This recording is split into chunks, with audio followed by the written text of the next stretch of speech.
Hello बच्चों, आज मैं क्लास 10 का जो एग्ज़ाम में जो क्वेश्चन पूछे जाएंगे सब्जेक्टिव क्वेश्चन, उसमें से पहला क्वेश्चन से मैं शुरू कर रहा हूँ कि कौन कौन सा प्रश्न आपको पहला में, दूसरा में, तीसरा में किस टाइप्स का क्वेश्चन पूछा जाएगा। वो फिलहाल मैं 2 क्वेश्चन लिखा हूँ क्योंकि बोर्ड को मैं 2 पार्ट्स में बांट चुका हूँ। ठीक है, तो आप लोग कोशिश करें कि इसको बढ़िया से ध्यान से पढ़ें और समझें। इसमें पहला नंबर पूछा जा रहा है कि HCl 657 और 306 का जो वैल्यू है वो 9 दिया गया है, तो एलसीएम उसी का वैल्यू में एलसीएम क्या होगा। तो हम लोग सॉल्व करेंगे, तो शॉर्ट ट्रिक्स से भी आप इस्तेमाल कर सकते हैं इस तरह से कि HCF into LCM is equal to, इन दोनों को गुना कर देंगे 657 इंटू 306। अब इस पे हमको देखना ये है कि HCF दिया है या नहीं दिया हुआ। HCF दिया हुआ है, HCF का वैल्यू जो है वो कितना दिया हुआ है 9, तो हम यहाँ लिख देंगे 9 into LCM is equal to 657 into 306। ठीक है, अब हमको जिसको निकालना है उसको छोड़ देंगे, तो निकालना है हमको एलसीएम को, तो LCM is equal to 657 into 306। ये 9 जो है वो गुना में था, इधर आएगा क्या हो जाएगा वो भाग में। अब 9 का टेबल में या तो हम इसको काटेंगे या तो हम इसको काटेंगे, तो एलसीएम इज इक्वल टू 9 का 9, तो आप इधर भी काट सकते हो और इधर भी काट सकते हो। ठीक है, तो 9 का टेबल में ये भी कट रहा है और ये भी कट रहा है, तो 9 का टेबल में काट रहे 9 का 9, तो 9 यहाँ हो जाएगा 9 दिया 27, 3 बचेगा और 36 हो जाएगा। तो 9 का टेबल कितने बार में, तो 9 चौका 36 4 बार में। अब इन दोनों को हम लोग गुना करेंगे, इसका आंसर आएगा 2 2 3 3 8, ये आंसर होगा। तो इस तरह से क्वेश्चन नंबर 1 में पूछा जाएगा। क्वेश्चन नंबर 2 में इस तरह से पूछा जाएगा कि वह द्विघात बहुपद ज्ञात कीजिए जिसके शून्यकों का योग तथा गुणनफल क्रमशः ये और ये, यानी ये हो गया आपका योगफल और ये हो गया आपका गुणनफल। तो योगफल में हम लोग क्या लिखेंगे क्या, अल्फा प्लस बीटा। तो अल्फा प्लस बीटा का वैल्यू जो होता है वो -b/a होता है।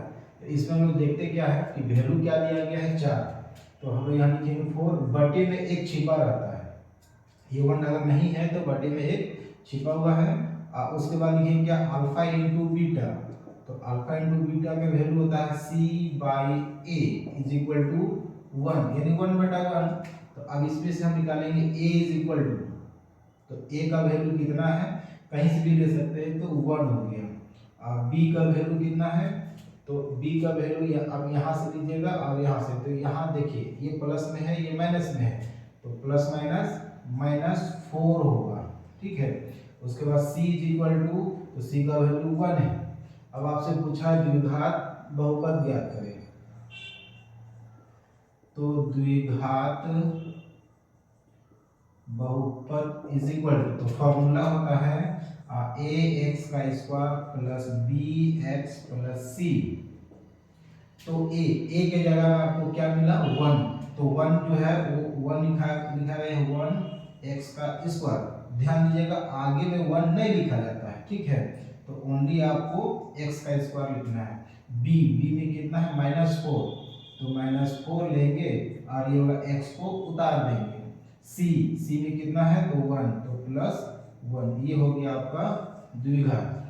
तो इस तरह से एक एक करके जो क्वेश्चन पूछा जाएगा वो सारा क्वेश्चन हम आपको इस चैनल के माध्यम से देंगे।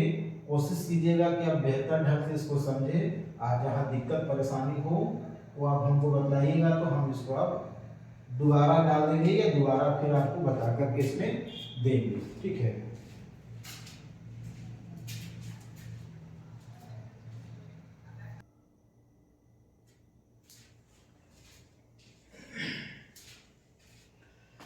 तो गाइस अब क्वेश्चन नंबर 3 में किस प्रकार का क्वेश्चन पूछा जाएगा, तो इसमें पूछा जा रहा है आपसे क्वेश्चन नंबर 3 में पूछा जाएगा त्रिभुज ए बी सी में यदि कोण बी समकोण है तथा A B is equal to B C हो तो सिद्ध कीजिए कि ए सी का square is equal to 2ab का स्क्वायर, है ना।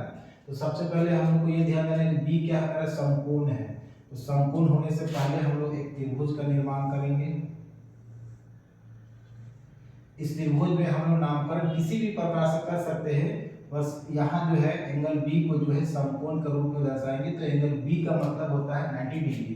अब आप ए बी कहीं भी दर्शाइए, ए वो ए बी वो सी रहा है ना। अब इसमें हम लोग देखते हैं कि हमको क्या क्या मिला है। लिखें क्या दिया है, त्रिभुज ए बी सी समकोण त्रिभुज है, या फिर त्रिभुज ए बी सी समकोण है। त्रिभुज ए बी सी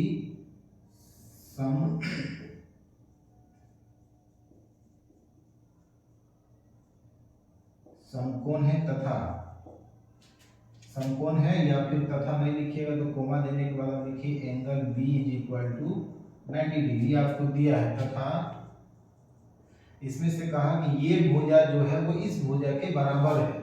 उसमें दिया गया है कि देखो यहाँ ये जो है एक दूसरे के बराबर है, यानी ये ए बी भुजा जो है वो बी सी के बराबर है तथा A B is equal to B C. ठीक है, सिद्ध करना है,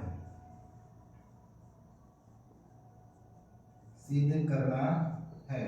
आपको इसमें प्रमाणित क्या करना है, तो सिद्ध करने में ये वाला दिया गया है कि ए सी का square is equal to 2ab का स्क्वायर, है ना। तो अब हम लोग जब सोल्व करेंगे तो लेंगे क्या कि त्रिभुज ए बी सी में, तो ये एक समकोण त्रिभुज है। तो समकोण त्रिभुज होने का अर्थ होता है पाइथागोरस प्रमेय में कि AC का स्क्वायर इज इक्वल टू, यानी कर्ण का स्क्वायर, ये मेरा क्या कहलाता है कर्ण, और ये मेरा क्या कहलाएगा आधार, और ये क्या कहलाएगा लंब। तो कर्ण AC का स्क्वायर इज इक्वल टू आधार स्क्वायर जोड़िए या पहले लंब स्क्वायर जोड़िए। तो यहाँ ले लेंगे हम लोग क्या AB प्लस BC। ठीक है, तो आपको प्रमाणित रूप में दर्शाना है AB का स्क्वायर रूप में लीजिए चाहे आप BC में लीजिए, लेकिन इसमें कहा है कि हमको AB के रूप में ही दर्शाना है, तो इसी हिसाब से चलेंगे। तो इसमें अब आगे बढ़ेंगे तो क्या लिखेंगे हम लोग AC का स्क्वायर इज इक्वल टू। अब ध्यान दीजिए, सबसे पहला सवाल इसमें कहा है AB जो है, यहाँ AB जो है वो BC के बराबर है। या तो हम AB को BC के रूप में लिख सकते हैं या तो BC को AB के रूप में लिख सकते हैं। ठीक है, तो हम लोग को दर्शाना है AB में लाना है, हम लोग इसको लिखेंगे क्या AB स्क्वायर। तो यहाँ भी स्क्वायर देंगे और यहाँ भी स्क्वायर देंगे। ठीक है, तो कर्ण का स्क्वायर प्लस आधार स्क्वायर प्लस लंब स्क्वायर, तो AC square is equal to AB square plus इस BC के बदले में हम लोग भरेंगे यहाँ AB का स्क्वायर। ठीक है, तो ये हो गया मेरा AC का स्क्वायर इज इक्वल टू ये एक और एक, इन दोनों को जोड़ेंगे तो हो जाएगा मेरा 2 AB का स्क्वायर। और यही आपको प्रूव करना है।